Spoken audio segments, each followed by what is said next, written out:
Bon. Quand les gens ont discernement d'esprit, il faut il faut que ça ait même esprit. Surtout c'est le même esprit que automatiquement lobby. Même les Lazariens, lobby, la souka nango. Ah bon, comme c'est que miso ale kanaye, asala koto sala. Akufa de l'autre son mon abilo kwana, muta kufi ala muke, tangwaye, et l'ingolo batelo ko kufa que la muke donc de lola. Non. Au koto kufa la muke, OK peut en faire. Et ça, c'est le long de tout ce monde. Nous avons fait la moquée, comme pasteur, comme prophétesse, comme apôtre, comme la délivrance. Donc, il y a des réalités. Dans ce domaine de délivrance. Dans ce domaine, il y a délivrance. Parce que le bandi mais comme dans ce qui yo bimisara moto te bango ba oyate avant il faut ba ke moto e bimara ko ça ko les don maman bato ba so ko bosana prophète ya don na prophète à ministère plus que prophète Josué azana kati donc c'est à dire que na kati nanga eloko ya liboso na so ça caractère j'ai un caractère wana pour flatter au te mais ça na bongo nani parce que cheval a sakoli bon football bakakena na mboko ba cheval pe ba prophète baza âge à 3 ans moi na bando sakola Rachel bando sakola na âge à 4 ans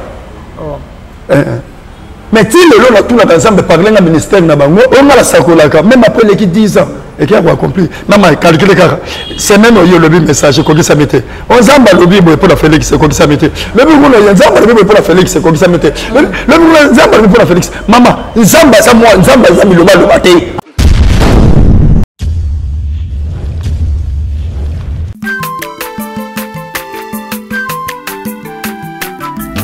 Azamwana motote po akosangai abongwani pete po awangata nzambe ya le Nazarien le Nazarien le Nazarien le Nazarien bana kitoko koma mokontima atako babakola ke mafuta na musakolima lelo ya yo bolingo bateli le Nazarien lipamboli oyo mona na katembeni mama kantelobi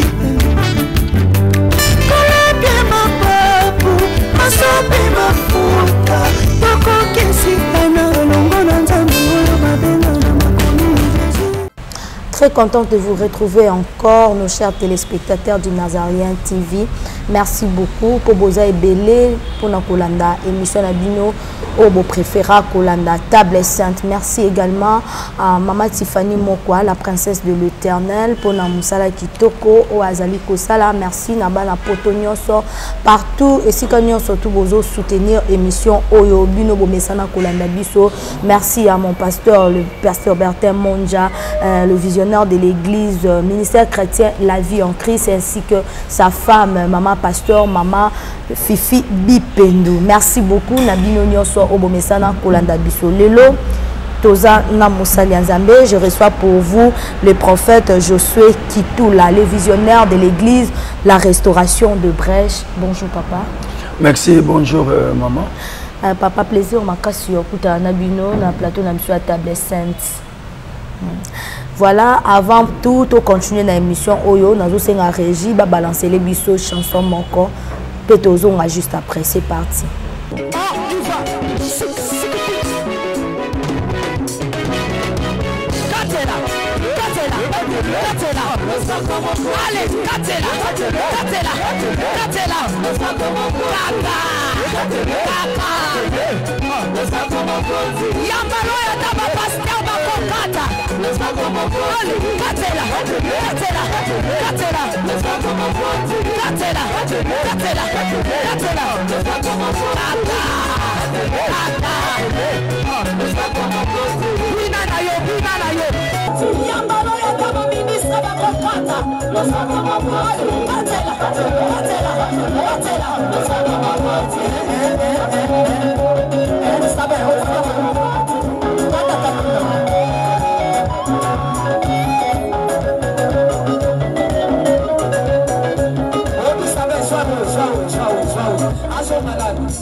Eli Ok, toquez à Roland.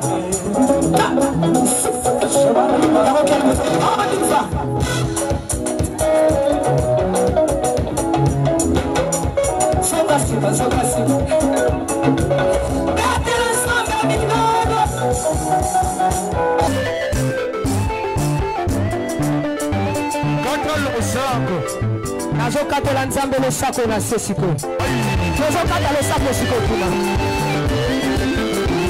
nalingi nakatela nzambe losako awa aniva ale katela ale tozozonga tikelanga nzela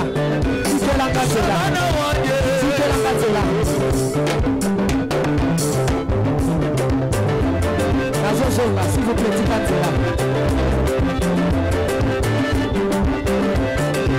yoka olingi libala olingi kopota olingi mosala mpona nini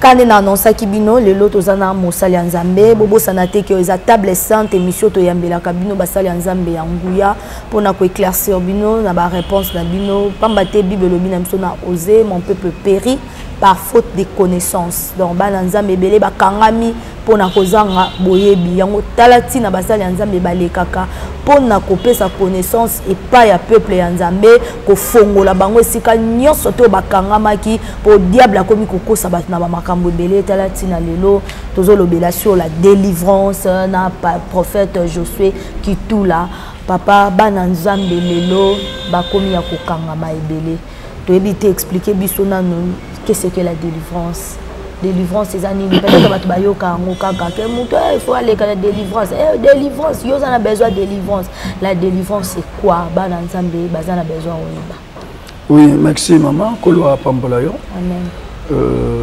bande nyonso bazolanda les Nazariens pe bato nyonso tout ça fait je crois 5 ou 6 ans oyo na za toujours koleka na chaîne na biso ya les Nazariens si je me trompe pas pour na kolobelaka toujours oizali sur la délivrance question autour na ngai délivrance ezali ce qui mutu azui délivrance dans sa totalité ce qui mutu wana ndenge bible zoloba na biso que non et si que le fils de l'homme vous a franchi vous serez réellement libre donc c'est-à-dire la délivrance c'est la liberté totale de nakati ba domaine nyonso na domaine spirituel na domaine physique na domaine financier na tous les domaines nous sommes libres même si Jésus-Christ est livré aujourd'hui celui qui est délivré c'est-à-dire il est libre il est aussi capable pour aller au ciel mais celui qui est non délivré tous ceux qui ont eu délivrance nakati totalité na yangote eza pasi pour mutuana a hérité même royaume de ciel eza pasi pour mutuana nyonso ezala kofungwa na vie na ye donc na kati ya domaine ya délivrance et ça na domaine oyo ceux qui peut muta comprendre yango te il peut croire qu'il est délivré mais il est non délivré exemple okotomona na kati ya famille mosusu to na kati ya libota mosusu okotomona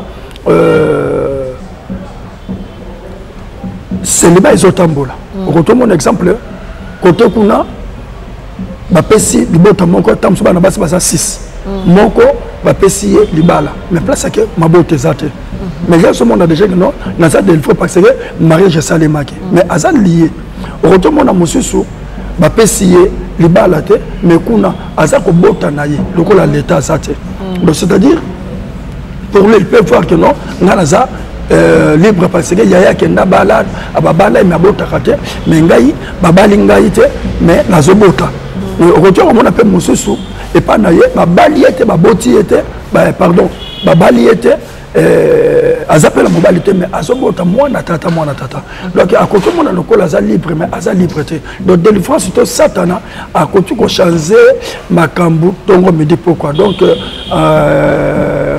pour na kokata na mukuse donc c'est-à-dire la délivrance c'est la liberté ou la liberté il y a y a Moutou. Donc celui qui est délivré, c'est-à-dire il est libre en tout et surtout. Celui qui est non délivré, il n'est pas libre. Et ce qui te le dit que Moutou a délivrance dans sa totalité, de Moutou a libre.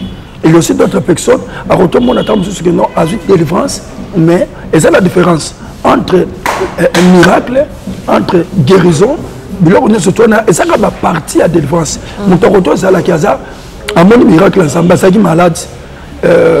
Soit un hôpital, il y a un bon délié, à Biki, à suite de délivrance, mais délivrance soit la totalité d'un côté. La délivrance là, et quand on met dans l'eau là, malgré Amoni miracle. Et ça là, mon monsieur sous.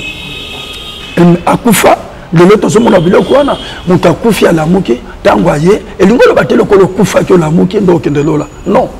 Au côté Koufa ou la mouké, au Képé en faire.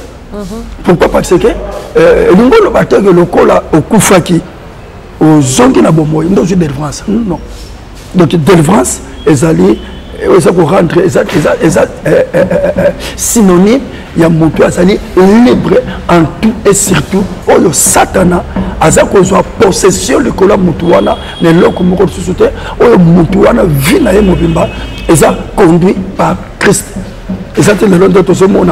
Moutakou fait la mouki, a comme pasteur, a comme prophétesse, a comme apôtre, a comme recevoir la délivrance. Donc, il y a des réalités dans quatre domaines de délivrance. Qui est mission de la Koufa qui a bien zonga, la mission mon konzamba pesaki, a comme pasteur, a comme prophète de ngolobi, mais la mission mon donné.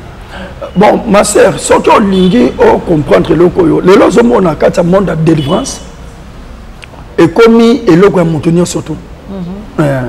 Et comme elle a monté surtout, au côté de mon amour, a rébellé contre mon papa Namouli Moto, contre mère spirituelle Naye, au côté de mon épée, à qui pas Fongoli, le problème que c'est la Karanini, a comme pour ça la délivrance. Comme ils ont mis mon nom de Jésus, délivrance c'est ça le manango. Mais comme on a que hier, moi, quoi, c'est ça la délivrance, à ce ça, on a quatre totalité dans un côté. Donc, et ça la passe pour appeler sa vraie délivrance. Donc ça la passe pour appeler sa vraie délivrance. Ce qui est Moutou, on ne s'en va pas une mission. Ma mission, on s'en va quand tu peux faire la Moutou, on fait la Moutou, c'est la délivrance. Alors tu peux faire la mission, il y a parole caca. Et dans cette parole naïe, et ça qui peut battre bon la mitema, battre qui est de l'eau là. Mais les lois battent, et là on est dans ce danger, battre les lois battent, ça cause linga qui bango nyoso, quand on a quatre domaines, il y a délivrance. Parce que les gens qui commis dans ce qui yo bimisara moto te bango ba oyate avant il faut y moto bimara. Oui, ma sœur, il y a une différence entre et là on a expliqué miracle et délivrance. Le là on retrouve la moto qui tient bien la minimum avec au retour il y a peu aussi sukalina mili qui sangisi ango et comme makila et ben le minimum avec. Donc on est ça on va produire ça on va miracle. Mais et ça délivrance c'était. Délivrance c'est le comme monsieur. Délivrance c'est ali mutu oyo ba pesi mandat. Il y a côté na kati ya corps, il y a âme, il y a esprit ya mutu pour rendre mutu wana libre. Et mutu nzamba pesi mandat ko kendo rendre mutu libre, le yemo ko peut face à la libre. Donc le lot ce monde va tomber maman. Yo ko ba bien sur les kabelé. Même ko mona ke le lot na kati ya nga même batumingi na poto ayebi. Ce que vous avez besoin de délivrance, c'était combien de temps? Combien de temps? Dans le domaine, nous avons la délivrance. Dans le domaine, nous avons mon toit, c'est la délivrance, c'est la libre, même si elle a le fumé salé, elle a hérité au royaume des cieux. Entre ta délivrance et sa processus. Il y a prophétie. Comme Mikolo ne bat un prophète, le prophète ne bat pas régner. Mikolo prophétie, so prophétie, c'est ça te oyate. Mikolo bon. Maman, na sakolaka. Et tant que nous avons dit que sakola, et c'est la blague était na sakolaka. Mais il y a un moment où ça domaine nanga, que sakola ça don.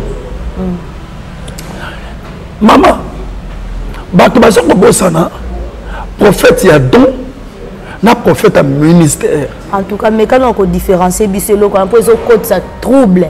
moto muso apesi ka prophétie lelo lobi akobi prophète non to ebité ceux qui prophète c'est différencier biso ngona ya prophétie pour muso ko loba akomi no pose ndongo lobi ana ko prophétiser pétro et ça la madame ngape na ke bendana na ke sala pe na ngape na créer na ngape les coups de Jésus na ngana les bras de Jésus moi des prophéties beti pe na net ke bongo problème moko to sala ngezanini na kati ya domaine ya prophétie toza na prophète ya ministère et toza na prophète ya don et domaine ya prophétie na kati ya don toza na vision et quand toza na mutu aza na don ya vision avant di boye amoni exemple cercueil zoya ah non il faut que bakalate ba zo la biso wa sangwaliwa na vanda na zo mona eloko boye elingo le batika comme prophète aza moto a recevoir un don il y a vision et ça la moto mususu aza na parole de connaissance na kati na koyoka moto zo mata ah ma sœur eloko soki to kenzelo yo to kuta na bato to kenzelo yo mais soki moto asantete akena nzela wana akuta na mabe donc eza don on sa mapesi ya parole de connaissance eza pe na ba prophète mususu ya don eza que soki ba koti na kati église Bobandou Gobet Ambunda, adoration l'équipe, et le moment que le Saint-Esprit a kobungi sa makanisi na ye, makanisi ke bunga, et le Saint-Esprit a bandi goloba na kati ya monoko ya bato wana comme ko transmettre ba message.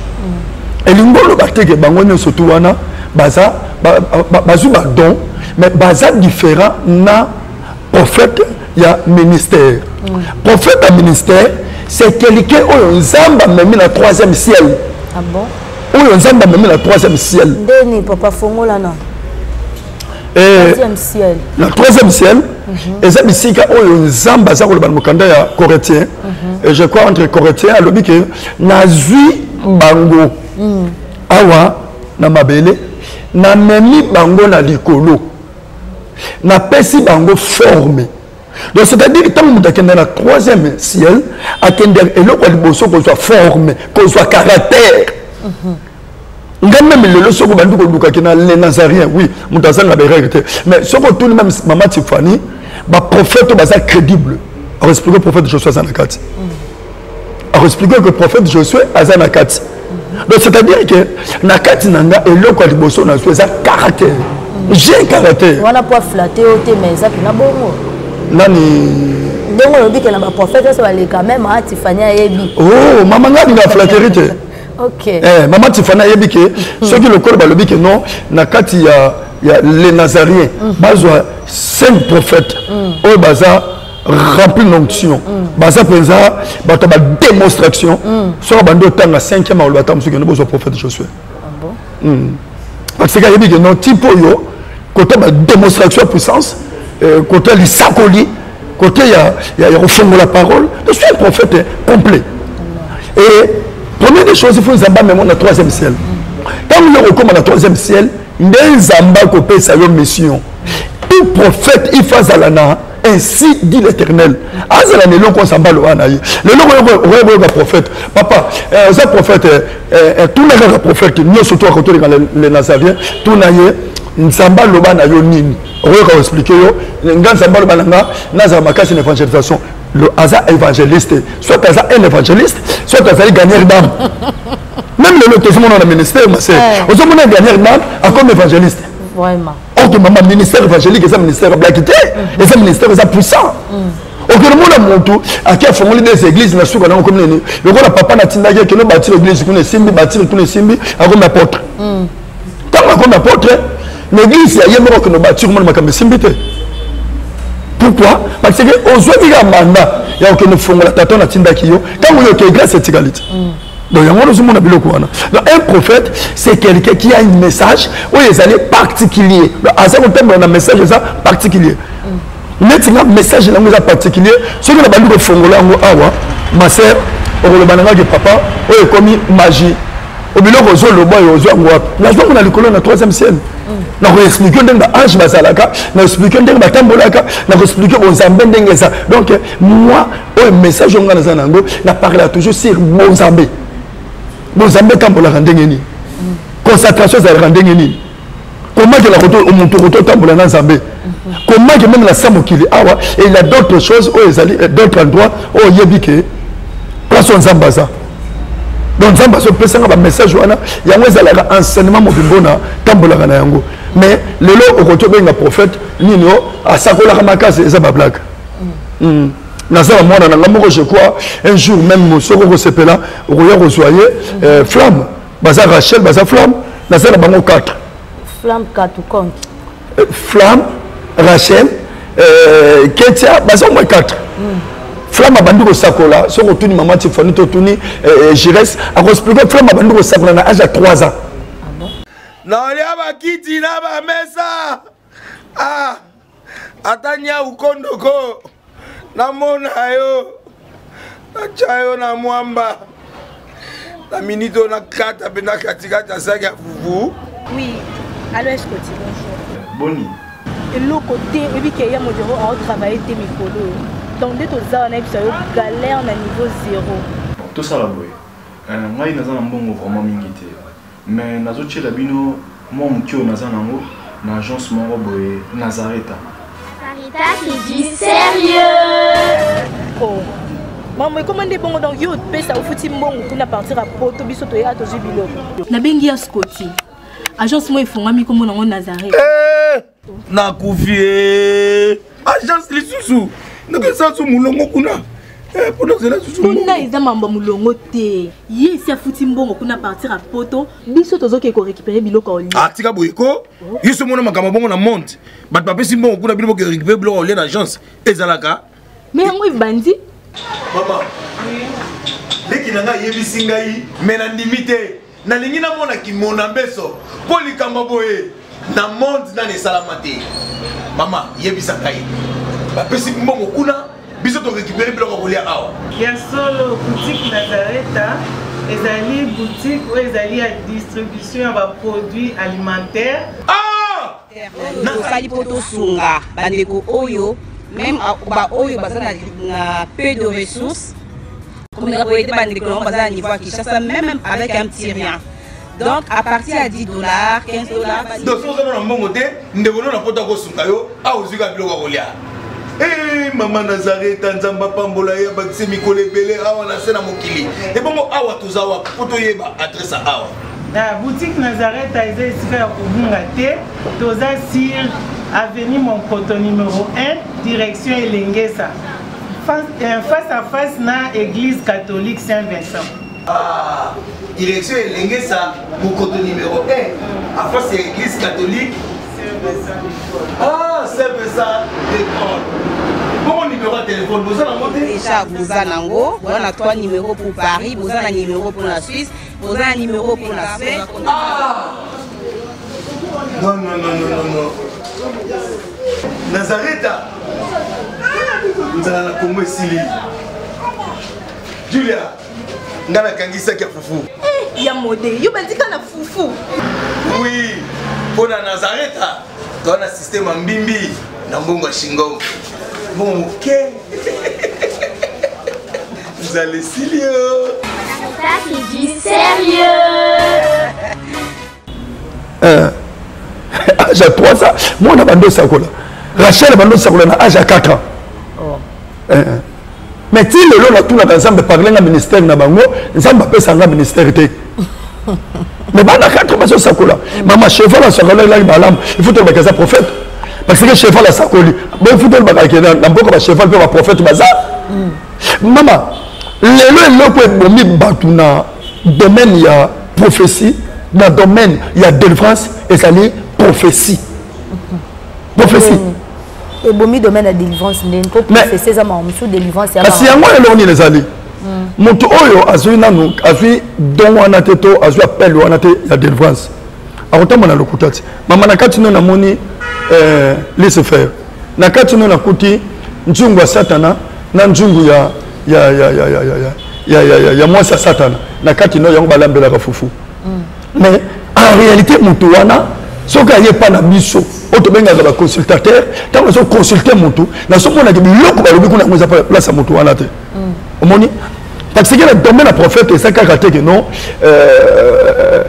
naza pasteur naza wana akotuka ko témoigner peut-être après qu'il na bengi papa moko lobi ezaki dimanche à lobi nazo pesa papa wana na bise papa nzamba lobi nanga boye na bandi ko tuna bi ndoto lotaki na moi o mobimba abisinga la lotaki bandoto ebele na yena simbe na lobongo na bandi ko se concentrer le pasteur est là ah papa patou na bandi ko expliquer ndoto ya lotaki ngala sala kité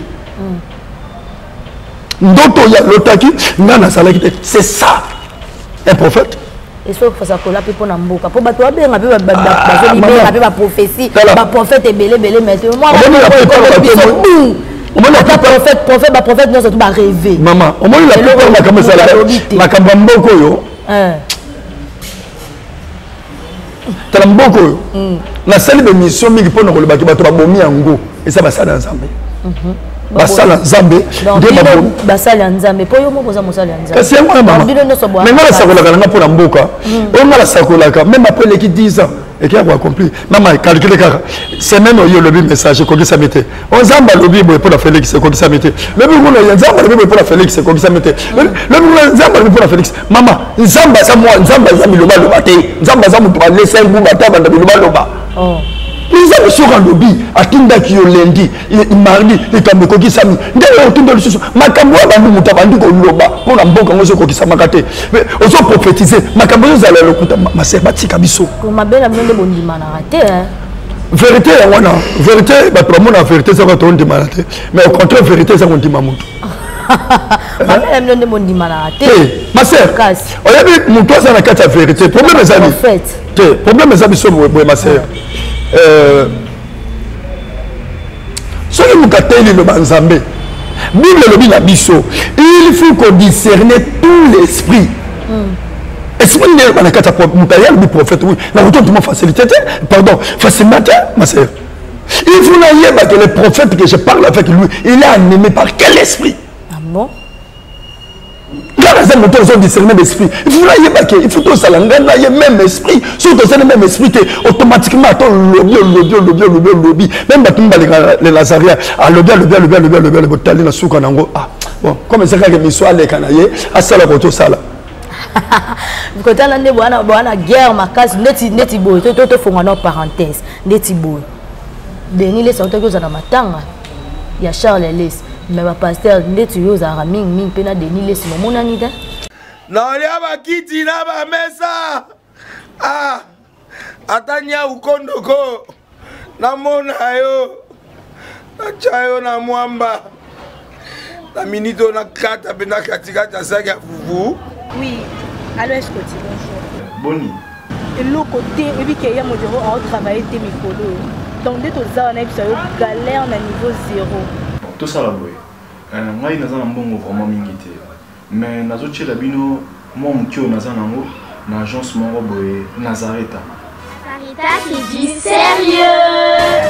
Oh maman comment des bongo donc yo pesa ufuti mbongo kuna partir à poto biso to ya to biloko na bengi ya Scotty agence moi ifungami comme nango Nazareta na kufie agence lisusu ndeke sansu mulongo kuna pour nous là susu kuna eza mambo mulongo te yesi afuti mbongo kuna partir à poto biso tozoke ko récupérer biloko oli ah tika boyeko yiso mona makambo bongo na monte bat papesi mbongo kuna biloko récupérer biloko oli na agence ezalaka mais yango bandi mama leki nanga yebisi ngai mais na ndimite na lingi na mona kimona mbeso po likambo boye na monde na nesalama te mama yebisa ngai bapesi mbongo kuna biso to récupérer biloko kolia awa ya solo boutique Nazareta ezali boutique ou ezali ya distribution ya ba produits alimentaires tosali po tosunga bandeko oyo même ba oyo baza na peu de ressources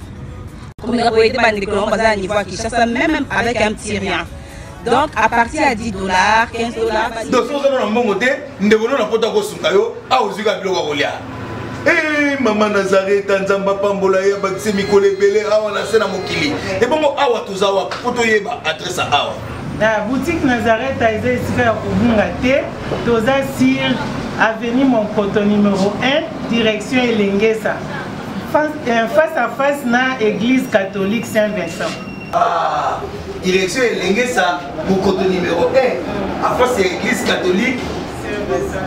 Ah, c'est ça, l'école. Bon numéro de téléphone, vous avez monté déjà, vous avez on a 3 numéros pour Paris, vous avez un numéro pour la Suisse, vous avez un numéro pour la Suède. Ah! Non. Nazareth, nous allons la Congo ici. Julia, nous allons kangisa kia fufu. Eh, ya modé, yo bandika na fufu. Oui, pour la Nazareth, tu as un système en bimbi, dans Bongo Shingom. Bon, ok.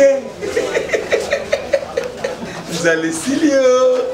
Ça qui dit sérieux.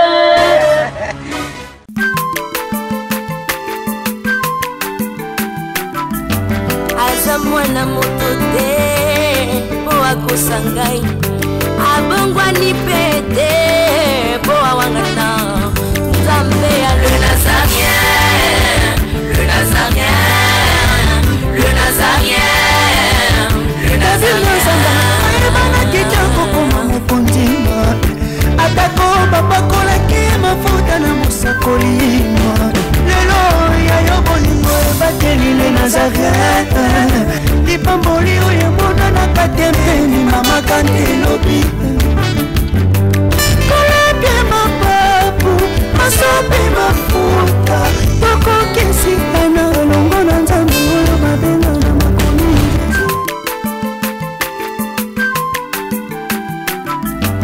aza mwana moto te po akosa ngai abongwani pete